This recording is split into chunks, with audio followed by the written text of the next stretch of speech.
ufanye nini ili ujibiwe na Mungu. Mambo mawili ya kuzingatia katika eneo hilo. Inawezekana yakawepo mengi, lakini mimi nimeweka mambo mawili. Moja ni maombi, na kwenye eneo la maombi limegawanyika. Maombi ya kuomba mwenyewe ni pamoja na mifungo kwenye mabano, lakini pia kwenye eneo la maombi kuna maombi ya kuombewa na wengine pamoja na mifungo kwenye mabano. Bwana Yesu apewe sifa. Ukija kwenye eneo la kuomba mwenyewe, kwa maana nyingine si rahisi sana, umepitia changamoto ukasema mimi naenda kuombewa bila wewe hata kuomba. Kwa hiyo kwanza tunaanza sisi kuomba, na kisha inapokuwa imekuwa changamoto tunaenda kuomba na kushirikisha wengine. Unapoamua kuomba kwanza ili utoke kwenye tatizo, chukia lile tatizo. Hakuna mtu anaenda hospitalini eti anaupenda ugonjwa. Moja, umeuchukia ule ugonjwa na unapambana. Kwa haya ni maombi ambayo unapochukia hali unaingia kwenye maombi, unaomba. Amina. Amina. Si hata masofa kama yameisha usipoyachukia si atakaa. Hata nguo iko imeisha usipoichukia kwamba hii nguo kwa kweli inanidhalilisha hii. Usipoichukia kwani si utakuwa unakuwa nayo tu. Kuna vitu kichukia ndio unafanya maamuzi. Kwenye kitabu cha Kutoka, wana wa Israeli walipochukia ule utumwa, Biblia inasema wakaanza kulia. Mungu aliona wanalia. Anamwambia Musa, nimeona watu wangu wanafanya nini? Wanalia. Nimeona machozi yao, nimeona maumivu yao, nimeona wale wanaosimamia, nimeona mateso yao. Kwa hiyo nakutuma ukawatoe. Sasa hebu niambie, kama Musa angeenda aende tu aseme Mungu amenituma, natakiwa mtoke hapa mwende kule, wakati Farao yule wa kwanza amewaweka kwenye maeneo mazuri, wangemuelewa? Asingemuelewa. Alipokuja Farao mwingine sio mtoe Yusufu, akawatupa kwenye shughuli ngumu, akawatoa kwenye maofisi, wakawa wanafanya kazi mbaya isiyokuwa na heshima, mpaka wakachoka. Haleluya. Kwa ukichoka unaanza kutafuta njia. Ndio maana leo utakuta mtu mwingine yuko kwenye maombi mahali fulani, yuko kwenye hema la maombi mahali fulani, kuna kitu kimemng'ang'ania, anatamani kitoke. Mimi nikutie moyo leo, unaongea habari, kuna njia za kutoka kwenye mateso. Ziko njia. Amina. Moja Biblia inasema maombi ya mwenye haki. Katika maombi ya kuomba mwenyewe, lakini lazima yawe maombi ya mwenye nini jamani? Maombi ya mwenye haki. Yakobo 5 ule mstari wa 16b inasema maombi ya mwenye haki akiomba kwa bidii. Sasa wewe utasoma utaendelea 18 ambapo anasema kwamba Elia naye alikuwa mwanadamu kama sisi, akaomba. Kwa hiyo inaonyesha maombi ya mwenye haki, tunamkuta Elia chini. Amina. Maombi ya mwenye haki yakoje? Na mwenye haki ngoje? Ni mtu ambaye ameamua. Mwenye haki ni mtu ambaye ameamua kumtii Mungu. Ni mtu ambaye ameamua kuwa na ushirika na Mungu. Anapoomba atajibiwa. Kuna maombi ya mwenye haki, lakini pia lazima uelewe pia kuna maombi ya mwenye dhambi yako, na anaweza kaenda mbele za Mungu akaomba. Tunaona kwenye kitabu cha Isaya 59 ule mstari wa kwanza kwenda wa pili na kushuka chini. Biblia inasema wale watu wakawa wanalalamika, yani wale waombaji wakawa wanalalamika, wanasema hawauoni mkono wa Mungu kama zamani. Alafu anasema lile sikio la Mungu kusikia vilio vyao na nini. Anasema sikio la Mungu kipindi hiki ni sikio zito ambalo haliwezi kusikia tena. Sasa ili wasibaki na hiyo tafsiri, Isaya anatuma kwenda kuwaambia hapana, sio kwamba mkono wa Mungu umeshindwa kutenda makuu kama zamani, na si kwamba sikio lake ni zito lisisikie kama zamani, bali maovu yenu ndio yaliyosababisha kufarakanisha ninyi na Mungu wenu. Kwa hiyo anasema sitawapa mema wale wanaoomba. Kwa hiyo wewe unaomba, Mungu atakupa mema, lakini sharti tuwe mwenye haki. Amina.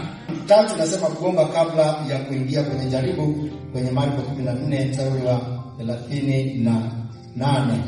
Omba kabla ya kuingia kwenye jaribu. Yesu akawaambia, ombeni msije mkaingia. Mtu mwingine anaomba, hata sasa mwingine anaomba yuko ndani ya tatizo. mwingine anaomba Mungu niepushe. Na haya mafundisho Yesu alifundisha wanafunzi wake, ombeni hivi, Mungu tuepushe na nini? Na yule mwovu. Amina. Amina.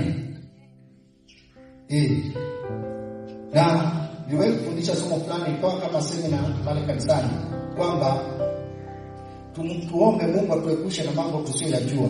Tukatumia andiko ya Yeremia 33:3. Yeremia kama nabii anaambiwa kuna mambo wewe niite nitakwambia. Kuna mambo magumu usiyoyajua, niite. Kuna mambo yanawezekana yakawepo kwenye familia, mambo magumu usiyoyajua yako. Nasikia upendo wangu.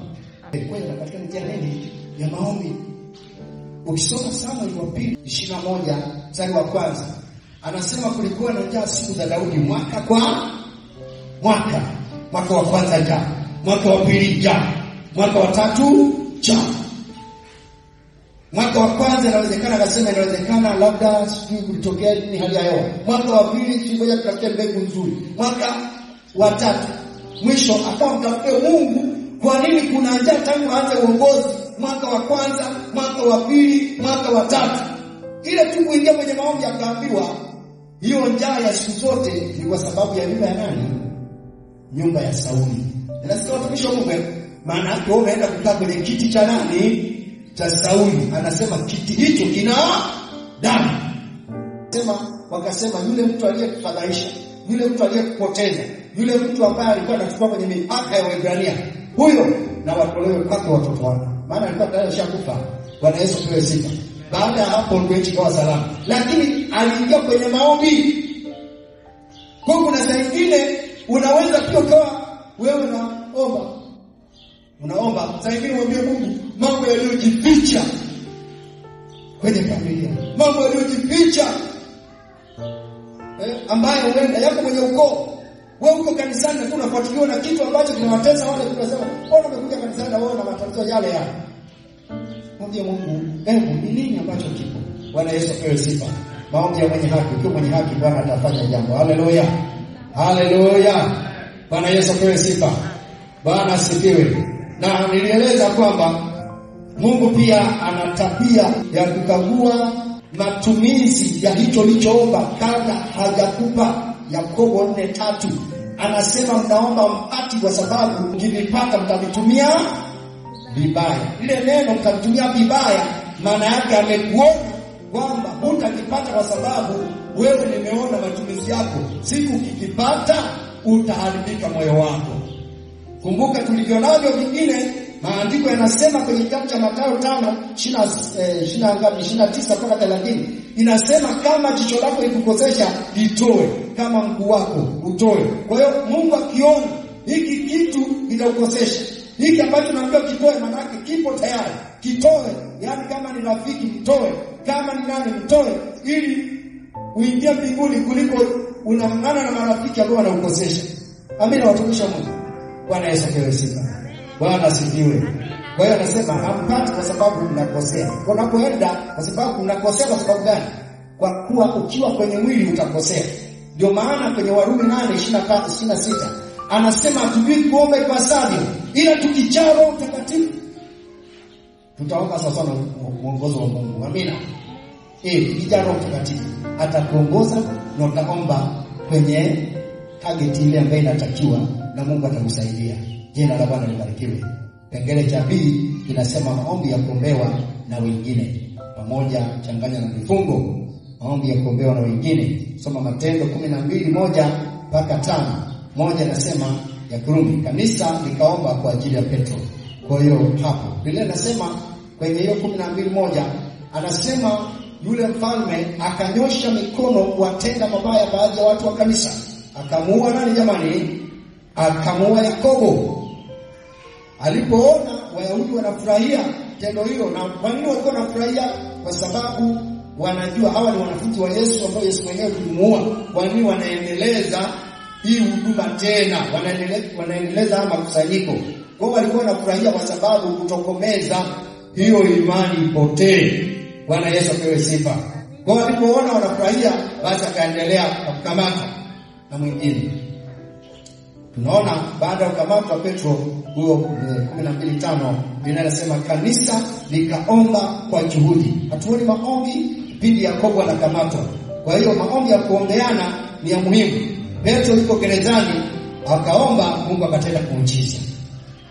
Kwa kwenye maombi haya kuombeana Mungu anajibu. Amina. Lakini changanya na mifungo. Amina, utukufu Mungu. Kwa kuombeana ni pamoja mbili, nasema kuombeana ni pamoja na kuweka mikono kwa wahitaji. Marko 16:18, Luka 13:13. Soma hapo, sema tutaweka mikono juu ya wagonjwa na watapata afya. Jina la Bwana libarikiwe.